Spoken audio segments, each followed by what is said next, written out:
या देवी सर्वभूतेषु मां शैलपुत्रीरूपेण संस्थिता नमस्तस्यै नमस्तस्यै नमस्तस्यै नमो नमः। ओम दुर्ग दुर्गाय नमः। आप सभी को गुप्त नवरात्रि की मंगल शुभकामनाएं। माँ दुर्गा की कृपा से आपकी हर प्रकार की कामना पूर्ण हो। आज 10 फरवरी है, 10 फरवरी 2024 और शनिवार का दिन है और आज माघ मास की शुक्ल पक्ष की प्रतिपदा तिथि है, तो नवरात्रि का प्रथम दिन है, मतलब गुप्त नवरात्रि का, माघ गुप्त नवरात्रि का पहला दिन है आज। और आज की वीडियो में आप जानेंगे नवरात्रि के पहले दिन की पूजा विधि। इसके साथ ही नवरात्रि के पहले दिन दुर्गा सप्तशती का पहला अध्याय सुनना चाहिए, तो आज आप सुनेंगे दुर्गा सप्तशती का पहला अध्याय। तो प्रतिदिन की पूजा विधि के साथ ही आपको दुर्गा सप्तशती के पाठ की वीडियो भी मिलेगी, आप लोग ज़रूर देखा कीजिए। और हाँ, हर रोज़ की वीडियो आपको सुबह 4:30 पर मिलेगी। लेकिन अगर आप लोग चाहें, मतलब अगर आप लोग समय बदलना चाहते हैं, कोई और समय देना चाहते हैं, तो कमेंट बॉक्स में लिख सकते हैं। जो भी समय आपके अनुकूल होगा, जिस समय के लिए ज़्यादा कमेंट्स आएंगे उसी समय वीडियो अपलोड हो जाएगी। मतलब जो भी समय आपके अनुकूल होगा, वीडियो आपके लिए जा रही है तो आपके समय के अनुसार ही जाएगी। बस इतनी प्रार्थना है कि पूरी वीडियो को देखा कीजिए, ठीक है। और हाँ, पूरी नवरात्रि में माँ दुर्गा की पूजा विधि विधान से करनी है, लेकिन नियम विधि बहुत सारी चीज़ें आप लोग अपने अनुसार कर सकते हैं। जैसे कि पहले दिन की वीडियो है तो मैं आप लोगों को जानकारी देना चाहूँगी कि आप लोग चाहें तो कलश की स्थापना कर सकते हैं। अगर कलश की स्थापना नहीं करना चाहते हैं तो बिना कलश स्थापित किए भी पूजा कर सकते हैं। इसी प्रकार से अगर आप चाहें तो अखंड दीपक प्रज्वलित कर सकते हैं प्रतिपदा तिथि से लेकर नौमी तिथि तक। और अगर आप अखंड दीपक नहीं प्रज्वलित करना चाहते हैं तो सिर्फ सुबह शाम दीपक जला लीजिए जब आप पूजा कर रहे हैं। इस प्रकार से भी पूजा कर सकते हैं। व्रत धारण करना या नहीं धारण करना है व्रत, ये भी पूरी तरह से आपकी अपनी इच्छा पर निर्भर करता है। मतलब इस नवरात्रि में जो विशेष आपको करना है, मंत्रों का जप करना है। अधिक से अधिक संख्या में मंत्र जप कीजिए। कोई सा भी मंत्र जप कर सकते हैं, जैसा कि मैं आपको पहले वीडियो में बता चुकी हूँ। अपनी इच्छा के अनुसार, अपनी मनोकामना के अनुसार, या जिस भी देवी देवता की प्रार्थना आप करना चाहते हैं उनके मंत्रों का भी जप कर सकते हैं। एक और चीज़, माँ दुर्गा के निमित्त होता है नवरात्रि का ये व्रत, नवरात्रि का ये पूरा 9 दिन। तो आपको माँ दुर्गा के मंत्रों का जप जरूर करना है। इसके अलावा आप चाहें तो कोई दूसरा मंत्र भी जप सकते हैं। मतलब ऐसा नहीं है कि पूरी नवरात्रि में आप सिर्फ दूसरे ही देवी देवताओं के मंत्र जपेंगे। पहले माँ दुर्गा की पूजा विधि विधान से कर लीजिए। उनके मंत्र आप अपनी इच्छा के अनुसार 1 माला या चाहें तो 5 माला, 3 माला कर लीजिए। उसके बाद आप जो भी मंत्र जपना चाहते हैं बिल्कुल जप सकते हैं। वैसे देखिए, शक्ति की आराधना से सभी कामनाएं पूर्ण हो जाती हैं, तो माँ दुर्गा की पूजा कर लेने से ही हर कामना पूरी हो जाती है। लेकिन फिर भी अपनी इच्छा के अनुसार आप कोई भी मंत्र जप सकते हैं, कोई दिक्कत नहीं है। बस इतना ध्यान रखिए, पहले पूजा माँ दुर्गा की जाएगी विधि विधान से, और माँ दुर्गा के मंत्र का जप करने के बाद आप चाहें तो कोई भी मंत्र जप कर सकते हैं। अब बात करें पहले दिन की पूजा विधि के बारे में, तो देखिए, अगर आप चाहें तो अलग से चौकी लगाकर पूजा कर सकते हैं। नहीं तो जहाँ पर आपका घर का मंदिर है, मतलब माँ दुर्गा जहाँ विराजित है, वहीं पर उनके सामने शुद्ध घी का दीपक जलाकर और पूजा कर सकते हैं। तो चलिए अब शुरू से जान लेते हैं कि किस प्रकार से आपको पहले दिन पूजा करना है। देखिए, जैसे कि शनिवार को नवरात्रि है, पहला दिन है, आपको सुबह जल्दी उठना है। सूर्योदय से पहले उठ जाइए। उठकर नित्य कर्मों से निवृत्त होकर स्नान कर लीजिए। मंदिर की सफाई अगर आपने एक दिन पहले कर ली है तो बहुत अच्छी बात है, नहीं की है तो आप उस दिन भी कर सकते हैं, मतलब पहले दिन भी कर सकते हैं। पूजा प्रारंभ करने से पहले मंदिर की साफ सफाई कर लीजिए। और हाँ, आप चाहें तो अलग से चौकी लगाकर पूजा कर सकते हैं, नहीं तो मंदिर में भी कर सकते हैं। सबसे पहले स्नान करने के बाद भगवान सूर्यदेव को जल देना है। उसके बाद से अपने घर के मंदिर में आ जाइए, आसन डालकर बैठ जाइए। पूजा की सभी सामग्री आपको पहले ही एकत्र करके रख लेना है। अगर कलश की स्थापना करना है या जो भी सामग्री आप पूजा में प्रयोग करना चाहते हैं, आप सभी जानते हैं नवरात्रि में जिस प्रकार से हम पूजा करते हैं, बिल्कुल उसी प्रकार से इस नवरात्रि में भी हमें वही सामग्री का प्रयोग करना होता है। तो जैसे अगर आप कलश की स्थापना करना चाहते हैं तो पहले कलश ले लीजिए। किसी भी धातु का आप पात्र ले सकते हैं कलश के लिए। और कलश की स्थापना करना वैसे तो आप सब जानते ही होंगे, लेकिन अगर आप नहीं जानते हैं, कुछ ऐसे भी लोग हैं जो कि पहली बार कलश की स्थापना कर रहे होंगे, तो उनके लिए बता दूं, एक पात्र ले लीजिए। उस पात्र में सबसे पहले आपको गंगा जल डालना है। किसी भी पवित्र नदी का जल हो तो वो भी आप प्रयोग कर सकते हैं, या फिर गंगा जल डाल सकते हैं। और इसी पात्र को आप जल से भर दीजिए, शुद्ध जल से। और अब इस पात्र में आपको डालना है कुछ सामग्री, जैसे कि आप हल्दी लेंगे, साबुत हल्दी। साबुत हल्दी ना हो तो आप पाउडर हल्दी भी डाल सकते हैं, 1 चुटकी। और इसके साथ ही एक सिक्का, चांदी का या फिर नॉर्मल सिक्का ले सकते हैं। सुपारी लेंगे और लौंग, इलायची, 2 लौंग लेंगे, फूल वाली लौंग, और 2 ही हरी इलायची आपको लेना है। तो कलश में 5 चीज़ें डालनी जरूरी होती हैं, जैसे कि हल्दी, सुपारी, सिक्का, लौंग और हरी इलायची। इसके बाद आप चाहे तो थोड़े से अक्षत के दाने भी डाल सकते हैं, अखंडित चावल और थोड़े से पुष्प भी डाल सकते हैं। इसके ऊपर आपको पंचपल्लव रखना है, मतलब आम के या फिर अशोक के पत्ते आप रख दीजिए। और अब इसके ऊपर आपको पूर्ण पात्र रखना है। एक पात्र में थोड़ा सा चावल भर कर रख दीजिए और इसी के ऊपर नारियल रख दीजिए। और हाँ, नारियल का मुख आपकी तरफ होना चाहिए, इस बात का आपको ध्यान रखना है। कलश की स्थापना आपकी हो गई। कलश के नीचे थोड़ा चावल जरूर रखा जाता है। आप साबुत अखंडित चावल कलश के नीचे रख दीजिए। आप चाहे तो रंग कर भी रख सकते हैं, जैसे कि लाल या फिर पीले रंग के चावल भी रख सकते हैं, या फिर प्लेन सफ़ेद चावल भी रख सकते हैं। अखंडित चावल का प्रयोग कीजिएगा पूजा में, इस बात का आपको ध्यान रखना है। खंडित मतलब टूटे हुए टुकड़े चावल के नहीं होने चाहिए। अब शुद्ध घी का दीपक जलाकर कलश की पूजा कर लीजिए। भगवान गणेश की पूजा कर लीजिए, क्योंकि गणपति प्रथम पूज्य होते हैं, उनकी पूजा सबसे पहले की जाती है। और इसके बाद माँ दुर्गा की विधि विधान से पूजा कर लीजिए। और हाँ, पहला दिन है, संकल्प लेना है आपको किस प्रकार से आपको पूजा आराधना करनी है। व्रत धारण करना है या फिर मंत्रों का जप करना है, कोई विशेष मनोकामना है, मतलब जिस भी प्रकार से आप पूजा करना चाहते हैं उसका संकल्प आपको पहले ही दिन लेना है। तो आज आप अपने हाथ में जल और पुष्प लेकर व्रत का या फिर पूजा का जो भी आप करना चाहते हैं संकल्प ले लीजिए। अपना नाम, अपना गोत्र और जिस स्थान पर आप रह रहे हैं उस स्थान का नाम बोलिए। उसके बाद माता के सामने आप संकल्प लेंगे कि आप किस प्रकार से, मतलब मंत्र जप करना चाहते हैं या फिर व्रत करना चाहते हैं, और किसी मनोकामना से अगर आप मंत्र जप करना चाहते हैं, कौन से मंत्र का जप करना चाहते हैं, सब चीज़ें विधि पूर्वक माँ को बताई जाती हैं। और फिर माँ से प्रार्थना की जाती है कि हे माँ दुर्गा, आप हमारी मदद कीजिए कि हम इस व्रत को या फिर मंत्र को जो हम जपना चाहते हैं, जो भी हम पूजा पाठ करना चाहते हैं, वो हम निर्विघ्न रूप से पूरे 9 दिन तक कर पाएँ। किसी भी प्रकार की विघ्न बाधा हमारी पूजा पाठ में ना आए, इस प्रकार से माता से प्रार्थना की जाती है। तो पहले ही दिन आपको संकल्प में इस प्रकार से माँ से प्रार्थना करके और अपनी पूजा का, मंत्र का या फिर साधना का संकल्प लेना है। इसके बाद आपके पास जो भी सामग्री हो, अक्षत, पुष्प, धूप, दीप इत्यादि सभी चीज़ों से माँ की विधि विधान से पूजा कर लीजिए। नवरात्रि के पहले दिन माँ को भोग क्या लगता है? शुद्ध घी का, गाय के शुद्ध घी का भोग लगता है माता को पहले दिन। इसके साथ ही सफ़ेद मिठाई का भोग आप लगा सकते हैं। विशेषकर दूध से बनी हुई जो मिठाइयाँ होती हैं, आप चाहें तो नवरात्रि में हर रोज़ लगा सकते हैं। इसके अलावा एक पान का पत्ता लेना है, उस पान के पत्ते पर एक बतासा और 2 लौंग रखना है फूल वाली। ये माता को अर्पित करना है भोग स्वरूप में। ये आपको हर रोज़ अर्पित करना है, मतलब लौंग और बताशा और पान का पत्ता, ये प्रतिदिन माँ को भोग लगाना चाहिए। अगर मान लीजिए आपको पान का पत्ता नहीं मिलता है, क्योंकि बहुत से लोग कहेंगे कि हमारे घर के आसपास पान के पत्ते रोज़ नहीं मिल पाते हैं, तब हम क्या करें?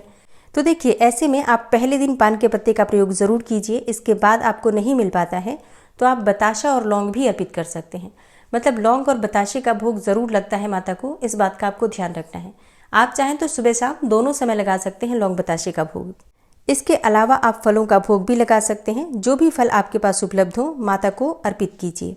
और पूजा करते समय मंत्रों का जप करते रहिए। माता के किसी भी मंत्र का जप आप कर सकते हैं, कोई भी स्तोत्र पढ़ सकते हैं, कोई भी नाम जप कर सकते हैं।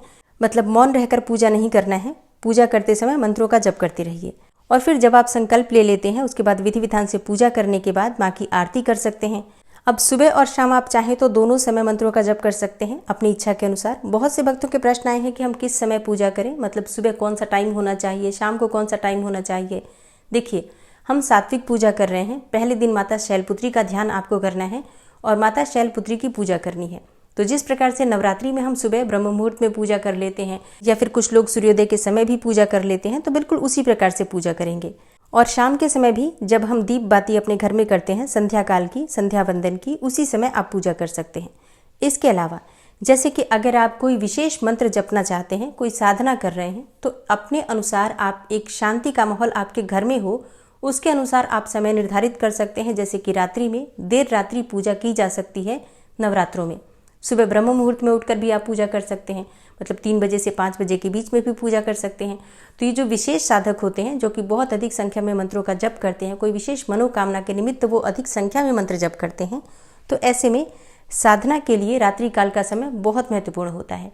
तो अब ये आपको देखना होगा कि आप किस प्रकार की पूजा कर रहे हैं। सिर्फ अगर दीप बाती ही कर रहे हैं आप, मतलब संध्या वंदन पूजा ही कर रहे हैं, तब तो आप सुबह शाम कर लेंगे। लेकिन अगर आप कोई विशेष साधना कर रहे हैं, अधिक संख्या में मंत्रों का जप कर रहे हैं, कोई सिद्धि चाहते हैं, तो ऐसे में आप रात्रि का समय चुनिए। मतलब जब आपके घर में शांत माहौल हो, चाहे ब्रह्म मुहूर्त का या फिर रात्रि का समय, जो आपके लिए अनुकूल हो, उसके अनुसार आप समय निर्धारित कर सकते हैं। तो पूजा का समय आप अपने अनुसार देख सकते हैं, लेकिन इतना ध्यान ज़रूर रखिए शाम के समय संध्या काल में आपके घर में माता की आरती पूजा होनी चाहिए। सुबह के समय जब सूर्योदय का समय होता है उस समय आपके घर में माता की आरती पूजा भोग इत्यादि होना चाहिए। सुबह शाम दोनों समय भोग लगेगा, इस बात का आपको ध्यान रखना है। भोग अपनी इच्छा के अनुसार आप किसी भी चीज़ का लगा सकते हैं। वैसे हर रोज़ की पूजा विधि में जो प्रतिदिन का माता का भोग होता है वो मैं प्रतिदिन आपको बता दूंगी, लेकिन अगर आपके पास ये चीज़ें ना हो तो जो आपके पास उपलब्ध हो उसी का भोग आप लगा सकते हैं, मतलब गुड़, शक्कर, मिश्री, बतासा, जो भी आपके पास हो। और अगर संभव हो तो पूरी नवरात्रि में माता को लाल गुड़हल के पुष्प अवश्य अर्पित कीजिए। गुड़हल के पुष्प ना हो तो गुलाब के पुष्प भी अर्पित कर सकते हैं। फूलों से, विशेषकर लाल फूलों से माँ की पूजा करने का अधिक महत्व माना गया है, तो अगर उपलब्ध हो तो ज़रूर अर्पित कीजिए, नहीं तो जो भी फूल आपके पास उपलब्ध हो उसी से पूजा कर सकते हैं। एक और चीज़ का आपको ध्यान रखना है, गुप्त नवरात्रि हो या कोई भी नवरात्रि हो, गृहस्थ जनों को हमेशा शुभ रंगों के वस्त्र धारण करके ही माँ की पूजा आराधना करनी चाहिए। भूल से भी इस नवरात्रि में आपको काले रंग के या गहरे नीले रंग के कपड़े प्रयोग नहीं करने हैं, उन्हें धारण करके पूजा नहीं करना। इसके अलावा कोई भी लाल, पीले, हरे, गुलाबी जो भी आपके पास वस्त्र हो उन्हें धारण कर सकते हैं। तो नवरात्रि के पहले दिन विधि विधान से माँ दुर्गा की पूजा आराधना कीजिए, मंत्रों का जप कीजिए। पहले दिन माँ शैलपुत्री की पूजा की जाती है और माँ शैलपुत्री का मंत्र है ओम शैलपुत्री देव्यै नमः, और माँ शैलपुत्री का बीज मंत्र है ह्रीम शिवायै नमः। और अब आप सुनेंगे दुर्गा सप्तशती का पहला अध्याय। इस अध्याय में मेधा ऋषि ने राजा सुरथ और समाधि को भगवती की महिमा बताते हुए मधुकैटभ के वध का वर्णन किया है। ओम नमश्चंडिकायै। मार्कंडेय जी बोले, सूर्य के पुत्र सावर्णी जो 8वें मनु कहे जाते हैं, उनकी उत्पत्ति की कथा विस्तार पूर्वक कहता हूँ, आप सब ध्यान पूर्वक सुने। सूर्य कुमार महाभाग सावर्णी भगवती महामाया के अनुग्रह से जिस प्रकार मनवंतर के स्वामी हुए वही प्रसंग सुनाता हूँ। पूर्व काल की बात है, स्वारोचिस मनवंतर में सुरथ नाम के एक राजा थे जो चैत्र वंश में उत्पन्न हुए थे। वे प्रजा का अपने औरस पुत्रों की भांति धर्मपूर्वक पालन करते थे, तो भी उस समय कोला विध्वंसी नाम के क्षत्रिय उनके शत्रु हो गए। राजा सुरथ की दंड नीति बड़ी प्रबल थी, उनका शत्रुओं के साथ संग्राम हुआ। यद्यपि कोला विध्वंसी संख्या में कम थे तो भी राजा सुरथ युद्ध में उनसे परास्त हो गए। तब वे युद्ध भूमि से अपने नगर को लौट आए और केवल अपने देश के राजा होकर रहने लगे। समूची पृथ्वी से अब उनका अधिकार जाता रहा, किंतु वहां भी उन प्रबल शत्रुओं ने उस समय महाभाग राजा सुरथ पर आक्रमण कर दिया। राजा का बल क्षीण हो चला था, इसलिए उनके दुष्ट, बलवान एवं दुरात्मा मंत्रियों ने वहां उनकी राजधानी में भी राजकीय सेना और खजाने को हथिया लिया। सुरथ का प्रभुत्व नष्ट हो चुका था, इसलिए वे शिकार खेलने के बहाने घोड़े पर सवार हो वहां से अकेले ही एक घने जंगल में चले गए। वहां उन्होंने विप्रवर मेधा मुनि का आश्रम देखा, जहां कितने ही हिंसक जीव अपनी स्वाभाविक हिंसा वृत्ति को छोड़कर परम शांत भाव से रहते थे। मुनि के बहुत से शिष्य उस वन की शोभा बढ़ा रहे थे। वहां जाने पर मुनि ने उनका सत्कार किया और वे उन मुनि श्रेष्ठ के आश्रम पर इधर उधर विचरते हुए कुछ काल तक रहे। फिर ममता से आकृष्ट चित्त होकर वहां इस प्रकार चिंता करने लगे, पूर्व काल में मेरे पूर्वजों ने जिसका पालन किया था वही नगर आज मुझसे रहित है। पता नहीं मेरे दुराचारी भृत्यगण उसकी धर्मपूर्वक रक्षा करते हैं या नहीं। जो सदा मद की वर्षा करने वाला और शूरवीर था, वह मेरा प्रधान हाथी अब शत्रुओं के अधीन होकर न जाने किन भोगों को भोगता होगा। जो लोग मेरी कृपा, धन और भोजन पाने से सदा मेरे पीछे पीछे चलते थे, वे निश्चय ही अब दूसरे राजाओं का अनुसरण करते होंगे। उन अपव्ययी लोगों के द्वारा सदा खर्च होते रहने के कारण अत्यंत कष्ट से जमा किया हुआ मेरा वह खजाना खाली हो जाएगा। ये तथा और भी कई बातें राजा सुरथ निरंतर सोचते रहते थे। एक दिन उन्होंने वहां विप्रवर मेधा के आश्रम के निकट एक वैश्य को देखा और उससे पूछा, भाई तुम कौन हो? यहाँ तुम्हारे आने का कारण क्या है? तुम क्यों शोकग्रस्त और अनमने से दिखाई देते हो? राजा सुरथ का यह प्रेम पूर्वक कहा हुआ वचन सुनकर वैश्य ने विनीत भाव से उन्हें प्रणाम करके कहा। वैश्य बोला, हे राजन, मैं धनियों के कुल में उत्पन्न एक वैश्य हूँ। मेरा नाम समाधि है। मेरे दुष्ट स्त्री और पुरुषों ने धन के लोभ से मुझे घर से बाहर निकाल दिया है। मैं इस समय धन, स्त्री और पुत्रों से वंचित हूँ। मेरे विश्वसनीय बंधुओं ने मेरा ही धन लेकर मुझे दूर कर दिया है, इसलिए दुखी होकर मैं वन में चला आया हूँ। यहाँ रहकर मैं इस बात को नहीं जानता कि मेरे पुत्रों की, स्त्री की और स्वजनों की कुशल है या नहीं। इस समय घर में वे कुशल से रहते हैं अथवा उन्हें कोई कष्ट है। वे मेरे पुत्र कैसे हैं? क्या वे सदाचारी हैं अथवा दुराचारी हो गए हैं? राजा ने पूछा, जिन लोभी स्त्री पुत्र आदि ने धन के कारण तुम्हें घर से निकाल दिया, उनके प्रति तुम्हारे चित्त में इतना स्नेह का बंधन क्यों है? वैश्य बोला, आप मेरे विषय में जैसी बात कहते हैं वह सब ठीक है, किंतु क्या करूं, मेरा मन निष्ठुरता नहीं धारण करता। जिन्होंने धन के लोभ में पड़कर पिता के प्रति स्नेह, पति के प्रति प्रेम तथा आत्मीय जन के प्रति अनुराग को तिलांजलि दे मुझे घर से बाहर निकाल दिया है, उन्हीं के प्रति मेरे हृदय में इतना स्नेह है। हे महामते, गुणहीन बंधुओं के प्रति भी जो मेरा चित्त इस प्रकार से प्रेम मग्न हो रहा है, यह क्या है? इस बात को मैं जानकर भी नहीं जान पाता। उनके लिए मैं लंबी सांसें ले रहा हूँ और मेरा हृदय अत्यंत दुखित हो रहा है। उन लोगों में प्रेम का सर्वथा अभाव है, तो भी उनके प्रति जो मेरा मन निष्ठुर नहीं हो पाता, उसके लिए क्या करूं? मार्कंडेय जी कहते हैं, हे ब्रह्मन, तदनंतर राजाओं में श्रेष्ठ सुरथ और वह समाधि नामक वैश्य दोनों साथ साथ मेधा मुनि की सेवा में उपस्थित हुए और उनके साथ यथा योग्य न्यायानुकूल विनयपूर्ण बर्ताव करके बैठे। तत्पश्चात वैश्य और राजा ने कुछ वार्तालाप आरंभ किया। राजा ने कहा, हे भगवान, मैं आपसे एक बात पूछना चाहता हूँ, उसे बताइए। मेरा चित्त अपने अधीन न होने के कारण वह बात मेरे मन को बहुत अधिक दुख देती है। जो राज्य मेरे हाथ से चला गया है, उसमें और उसके संपूर्ण अंगों में मेरी ममता बनी हुई है। हे मुनिश्रेष्ठ, यह जानते हुए भी कि अब वह मेरा नहीं है, अज्ञानी की भांति मुझे उसके लिए दुख क्यों होता है? यह क्या है? इधर यह वैश्य भी घर से अपमानित होकर आया है। इसके पुत्र, स्त्री और भृत्यों ने इसे छोड़ दिया है। स्वजनों ने भी इसका परित्याग कर दिया है, तो भी वह उनके प्रति अत्यंत हार्दिक स्नेह रखता है। इस प्रकार यह तथा मैं दोनों ही बहुत दुखी हैं। जिसमें प्रत्यक्ष दोष देखा गया है, उस विषय के लिए भी हमारे मन में ममता जनित आकर्षण पैदा हो रहा है। हे महाभाग, हम दोनों समझदार हैं, तो भी हम में जो मोह पैदा हुआ है, यह क्या है? विवेक शून्य पुरुष की भांति मुझमें और इसमें भी यह मूढ़ता प्रत्यक्ष दिखाई देती है। तब ऋषि बोले, हे महाभाग, विषय मार्ग का ज्ञान सब जीवों को है। इसी प्रकार विषय भी सबके लिए अलग अलग है। कुछ प्राणी दिन में नहीं देखते और दूसरे रात में ही नहीं देखते, तथा कुछ जीव ऐसे हैं जो दिन और रात्रि में भी बराबर ही देखते हैं।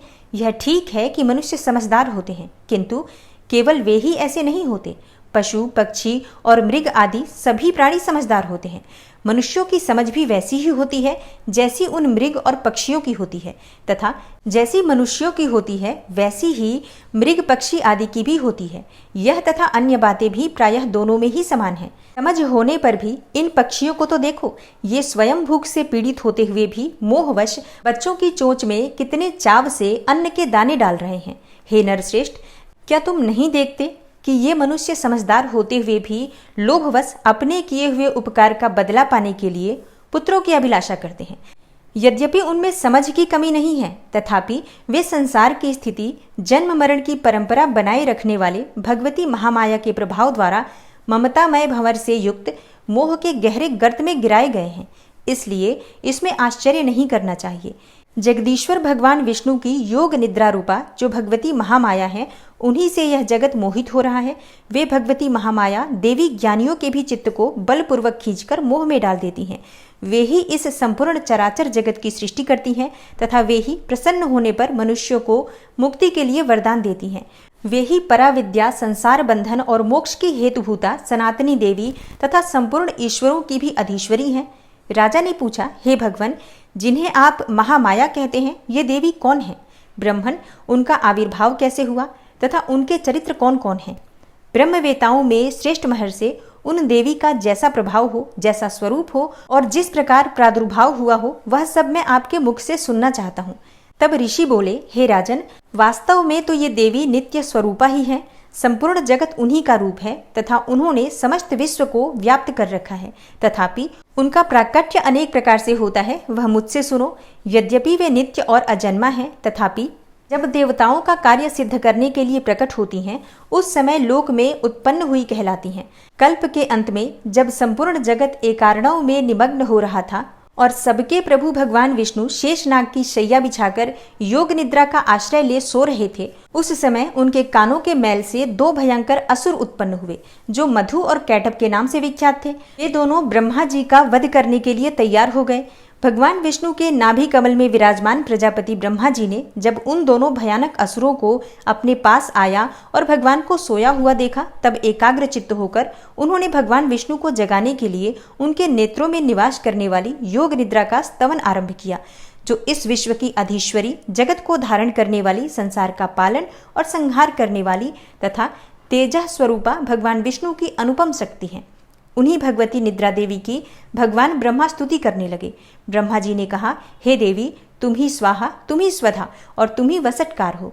स्वर भी तुम्हारे ही स्वरूप हैं और तुम ही जीवनदायिनी सुधा हो। नित्य अक्षर प्रणव में अकार, उकार, मकार इन तीनों मात्राओं के रूप में तुम ही स्थित हो तथा इन 3 मात्राओं के अतिरिक्त जो बिंदु रूपा नित्य अर्ध मात्रा है, जिसका विशेष रूप से उच्चारण नहीं किया जा सकता, वह भी तुम ही हो। हे देवी, तुम ही संध्या, सावित्री तथा परम जननी हो। हे देवी, तुम ही इस विश्व ब्रह्मांड को धारण करती हो। तुमसे ही इस जगत की सृष्टि होती है, तुम्ही से इसका पालन होता है और सदा तुम ही कल्प के अंत में सबको अपना ग्रास बना लेती हो।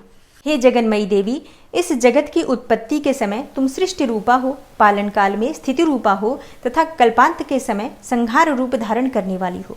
तुम ही महाविद्या, महामाया, महामेधा, महास्मृति, महामोह रूपा, महादेवी और महासुरी हो और तुम ही तीनों गुणों को उत्पन्न करने वाली सबकी प्रकृति हो। भयंकर काल रात्रि, महारात्रि और मोहरात्रि भी तुम ही हो।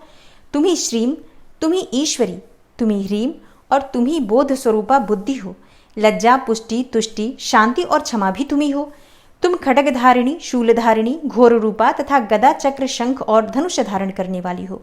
बाण, भुशुंडी और परिघ ये भी तुम्हारे अस्त्र हैं। तुम सौम्य और सौम्यतर हो। इतना ही नहीं, जितने भी सौम्य एवं सुंदर पदार्थ हैं, उन सबकी अपेक्षा तुम अत्यधिक सुंदरी हो। पर और अपर सबसे परे रहने वाली परमेश्वरी तुम ही हो। हे सर्वस्वरूपे देवी, कहीं भी सत असत रूप जो कुछ वस्तुएं हैं और उन सबकी जो शक्ति है, वह तुम ही हो। ऐसी अवस्था में तुम्हारी स्तुति क्या हो सकती है? जो इस जगत की सृष्टि, पालन और संहार करते हैं, उन भगवान को भी जब तुमने निद्रा के अधीन कर दिया है, तब तुम्हारी स्तुति करने में यहाँ कौन समर्थ हो सकता है? मुझको, भगवान शंकर को तथा भगवान विष्णु को भी तुमने ही शरीर धारण कराया है, अतः तुम्हारी स्तुति करने की शक्ति किसमें है? हे देवी, तुम तो अपने इन उदार प्रभावों से ही प्रशंसित हो। ये जो दोनों दुर्धर असुर मधु और कैटभ हैं, इनको मोह में डाल दो और जगदीश्वर भगवान विष्णु को शीघ्र ही जगा दो और इसके साथ ही इनके भीतर इन दोनों महान असुरों को मार डालने की बुद्धि उत्पन्न कर दो। तब ऋषि कहते हैं, हे राजन, जब ब्रह्मा जी ने वहां मधु और कैटभ को मारने के उद्देश्य से भगवान विष्णु को जगाने के लिए तमोगुण की अधिष्ठात्री देवी योग निद्रा की इस प्रकार स्तुति की, तब वे भगवान के नेत्र, मुख, नासिका, बाहु, हृदय और वक्षस्थल से निकलकर अव्यक्त जन्मा ब्रह्मा जी की दृष्टि के समक्ष खड़ी हो गई। योग निद्रा से मुक्त होने पर जगत के स्वामी भगवान जनार्दन उस एकार्णव के जल में शेषनाग की सैया से जाग उठे। फिर उन्होंने उन दोनों असुरों को देखा। वे दुरात्मा मधु और कैटभ अत्यंत बलवान तथा पराक्रमी थे।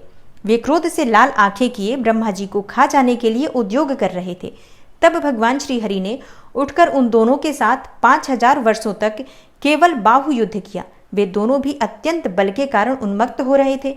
इधर महामाया ने भी उन्हें मोह में डाल रखा था, इसलिए वे भगवान विष्णु से कहने लगे, हम तुम्हारी वीरता से संतुष्ट हैं, तुम हम लोगों से कोई वर मांगो। श्री भगवान बोले, यदि तुम दोनों मुझ पर प्रसन्न हो तो अब मेरे हाथ से मारे जाओ। बस इतना सा ही मैंने वर मांगा है, यहाँ दूसरे किसी वर से क्या लेना है।